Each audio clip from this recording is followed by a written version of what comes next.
संगत जी, हम सभी सुख को चाहते हैं, सारी दुनिया सुख चाहती है, लेकिन सुख पाने का तरीका लोगों को नहीं मालूम। सुख तो अपने अंदर है और हम क्या हैं इस चीज को जान लें।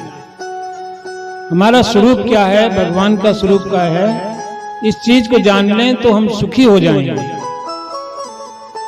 अपने अंदर दुख नहीं है, जो हमारा स्वरूप है उसमें दुख नहीं है। संसार में दुख है, संसार तो दुखों की खान है, दुख ही दुख है। संसार में मन लगाएंगे तो दुख है और अपने स्वरूप में ध्यान लगाएंगे तो सुख है, इसी में सुख है। हमारा स्वरूप क्या है? यही निराकार परब्रह्म परमेश्वर, इसके अलावा कुछ है ही नहीं है। कहते हैं ईशावास्यम उदयम सर्वम यत् किंचित जगत्याम जगत, इसके अतिरिक्त कुछ है ही नहीं है। ये बाबा जी हमारे ये प्रत्यक्ष करके दिखाते हैं, बता देते हैं, दिखा देते हैं। और सुख को या भगवान को हम बाहर खोजते हैं, धन दौलत में, खेती बाड़ी में, परिवार में सुख खोजते हैं और भगवान को मंदिरों में, मस्जिदों में, गिरजाघरों में खोजते हैं। लेकिन रामायण क्या कह रही है कि भगवान सब उर्वासी हैं। कहते हैं कर्पूर गौरम करुणावतारम संसार सारम भुजगेंद्रहारम सदा वसंतम हृदयारविंदे भुवम भवानी सीतम नमः। भगवान का स्वरूप क्या है? कर्पूर गौरम, कपूर के समान निर्मल है, उसमें कोई दोष नहीं है, निर्मल है, स्वच्छ है।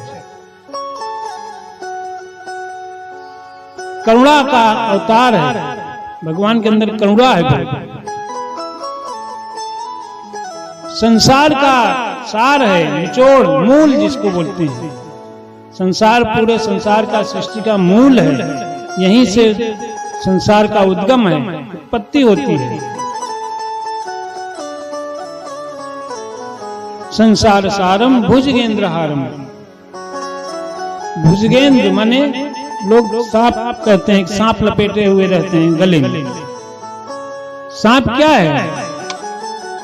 ये तमाम जो प्रपंच है, अभिमान, ईर्ष्या, जलन, यही सब सांप हैं। हम सबको बहुत ग्रसित किए हुए हैं, डंक मारते हैं, जहर छोड़ते रहते हैं, जिससे कि हम सब परेशान रहते हैं। इनको वो बस में किए रहते हैं। भगवान के शरण में रहेंगे तो ये सब बस में रहेंगे हमारे, भले अगल बगल लपटे रहें। और ये रहते कहाँ हैं ये भगवान? सदा वसंतम हृदयारविंदे, हमारे हृदय में रहते हैं और सदा रहते हैं, हमेशा। सदा माने हमेशा, ऐसा नहीं कि 1 घंटा रहे उसके बाद चले गए कहीं, 2 घंटा रहे फिर कहीं चले गए, ऐसा नहीं, हमेशा बस पे रहते हैं। हमको पहचानने की, जानने की जरूरत है बस। और ऐसा भी नहीं कि कहा सदा वसंतम हृदयारविंदे, हृदय में है, कहीं मंदिर मस्जिद में नहीं बताया कि सदा वसंतम मंदिर मंदिर, इस तरह से नहीं कहा। हृदय में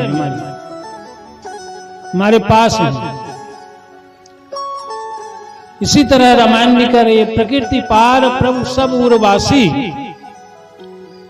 भगवान प्रकृति से परे हैं, अलग हैं। प्रकृति को जब बाबा जी ने बताया ना, सारे प्रकृति को छोड़ देंगे, अलग कर देंगे, तो जो शेष बचेगा वही हमारा स्वरूप है।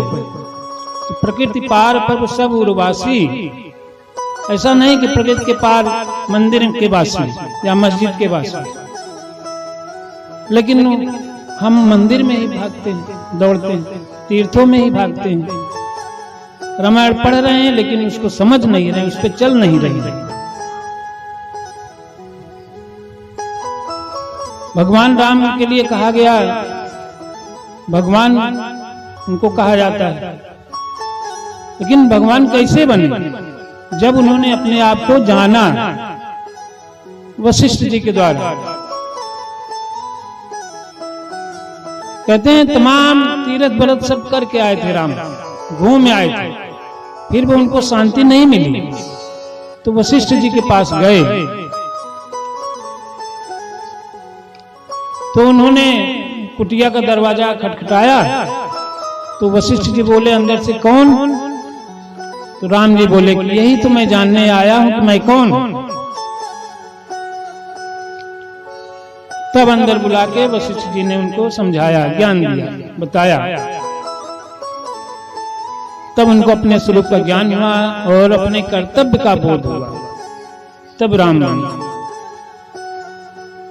भगवान को जानने से हमको कर्तव्य, अपने कर्तव्य का बोध होता है कि हमको हमारा कर्तव्य क्या है असला। इसी तरह अर्जुन को बताया, अपने कर्तव्य से भाग रहा था अर्जुन। इसी तरह हम सब भी भाग रहे हैं। ये जो काम क्रोध लोग अहंकार है ना, यही सब कौरवों की सेना है। हम इससे भागते हैं और उन्हीं के चक्कर में पड़े रहते हैं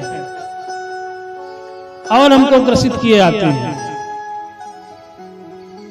तो अर्जुन को कृष्ण ने बताया इनको काटना है, इनको मारना है। तो उसको अपने कर्तव्य का बोध हुआ एक ज्ञान देने के बाद, तब वो अपने कर्तव्य को पूरा किया। इसी तरह आजकल हम भी देखते हैं सत्संग में सभी हैं, बच्चे भी हैं, युवा भी हैं, वृद्ध भी हैं, सब है।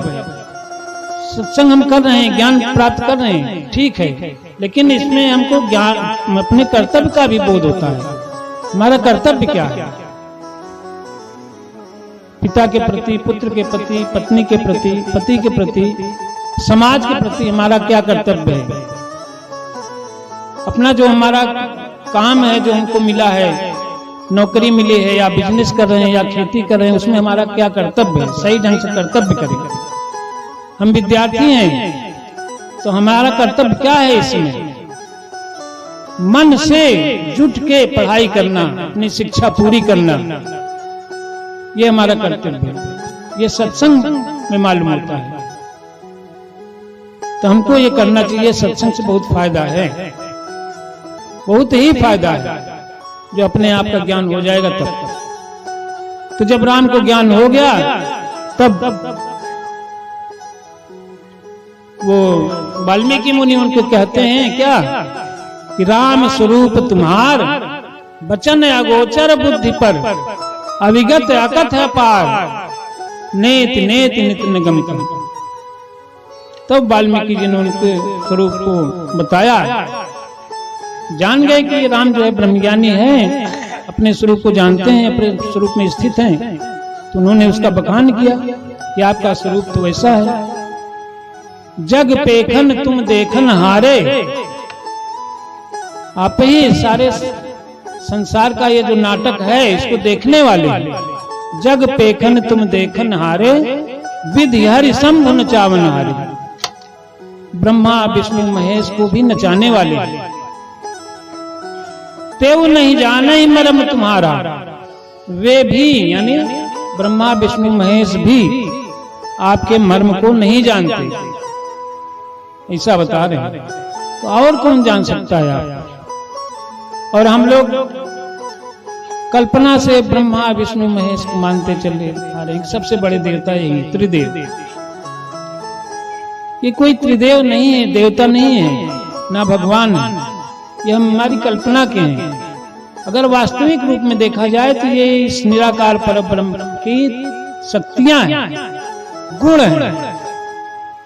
ब्रह्मा इसका एक गुण है, संसार को उत्पन्न करने का गुण। ब्रह्मा उसके रूप में उसको कहा जाता है। संसार को पालने का भी गुण है इसमें, संसार को चलाने का गुण है। वही गुण विष्णु के रूप में है और अपने में विलीन करने का भी गुण है इसमें। वही महेश का गुण है, महेश समझिए। और कोई अलग से देवता नहीं है, लेकिन हमको असलियत का ज्ञान नहीं है। हम शास्त्रों को, पुराणों को पढ़ते हैं, लेकिन उसमें इतना कर्मकांड भरा हुआ है कि उसी में उलझ जाते हैं। उसमें से ज्ञान को हम निकाल नहीं पाते, और ज्ञान तब उसमें हम छांट पाएंगे जब यह बाबा जी का